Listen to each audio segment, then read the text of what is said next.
Hey everyone, back again with another trailer. Before we get into it, please smash like and subscribe. I'm also in my Hawaiian shirt, which means only one thing: client meeting. Got to see a man about a screenplay. So let's get right into it. Local Boogeyman Productions.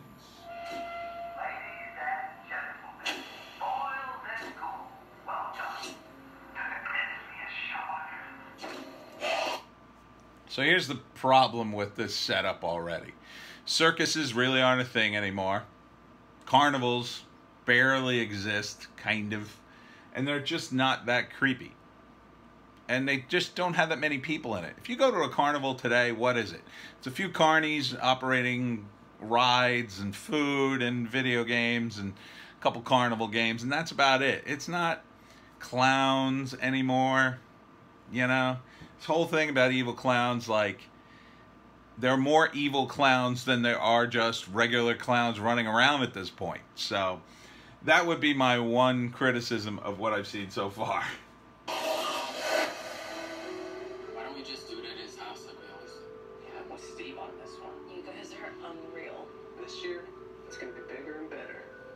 I'm gonna wait for him back behind their trailers. When he gets there, we'll rough him up. Hey, fella. You know, and again, this setup of like bullies beating up a guy for some reason. Like, who does these things? Who plans these things out? And you can tell it's very low budget. You don't really recognize any of the cast, and it's just kind of a, you know, the lighting's okay, but it's not great. You know, it's not bad. It's not a horrible setup, even though it's incredibly derivative. But let's see more. Strip him down, and then let him run down the midway like the freak show that he is. For thou who sleeps in stone and clay, heed this call, rise and obey. Pass again through the mortal door, come to thou and walk once more. That was a terrible rhyme, but I do like the dwarf clown reading the spell book. That's kind of cool. I mean, it's all very derivative, you know. If this movie takes place in, like, I don't know, the 70s, it might be a little more realistic, but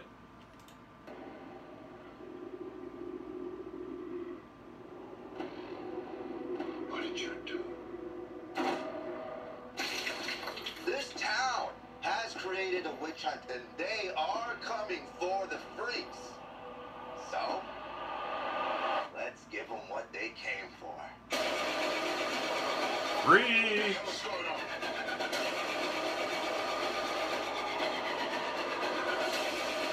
Freaks aren't born. They're made. They're created. Alright, let's see. Every time I keep playing this. Alright. Video on demand and Blu-ray in September. Okay. Meh. I mean, you know, it's not a bad setup. You know, bringing freaks back from the dead kind of thing to gain revenge. But, you know, freak shows, they're not a thing anymore either. I can't even imagine finding an actual freak show today. I mean, the PC police would be all over it. Like, freak show? These are differently abled people. So maybe if this takes place in, I don't know, the 70s, even in the 80s, 70s, 80s, 90s, I don't remember any of this kind of stuff running around. The closest thing to a freak show, an actual freak show, was, you know, MTV had some, like, new wave circus where it would be tattooed guys, you know, holding stuff with their nipples, and, you know, crazy piercing guys and sword swallowers and that kind of thing. It's not like freak shows like the Fat Lady. I mean, that, you're talking like the 20s when that actually happened.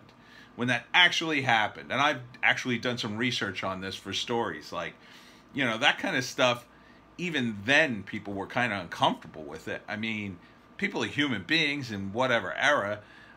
You know, after a time, that kind of stuff just, you know, it's, let's see if there's any more. I don't think there was. Yeah, I had to do 2 takes of this because, man, YouTube, Sometimes your player just sucks. Anyhow, would I go see this movie?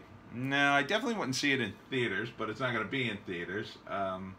It's the kind of movie I'd probably like throw on and zoom through. If I was hanging out with some friends maybe, just to see if it was any good. If I heard it was good. Judging by that, it's pretty low budget, looks pretty standard, and, you know, the dialogue, you know, other than the dwarf reading spells, I'm not sure if this is going to provide me with any newness in the horror front, but it does look like a competent attempt. I will give it that. I think it needed a new angle, more of a new angle, or more of new something, maybe punchier dialogue or something, or punchier deliveries. But, you know, I mean, the setup of the guys just beating a guy up, it's kind of weak. It's like, give us a reason why they're doing that makes sense, that they would go ahead and plan this. And let's hear a little bit of that in the trailer. You know, let's hear, you know, because you got to have a pretty good reason to get together with your friends and go beat up a guy. I mean, that's got to be a pretty big reason to risk jail because you're going to go beat up a guy. To me, it's more organic if it was sort of by accident. Like, they run into the guy, they get into a verbal altercation, and then it escalates, and then they end up accidentally killing him. That, to me, would make more sense. But, you know, with a low-budget thing, you need that scene in a diner just to eat up some time. It's easier to shoot. You know, all the fight scenes, that's where all your money shots are in this kind of movie. Like, fight scenes, makeup, monsters, like, all that stuff's, that's the expensive stuff for this kind of movie. The diner scene, we shot that on a weekend, it was done. So, I wish these guys luck. I think it'll probably do well for them because it was probably such a low budget. And I think if you're a horror fan, you'll probably at least appreciate it.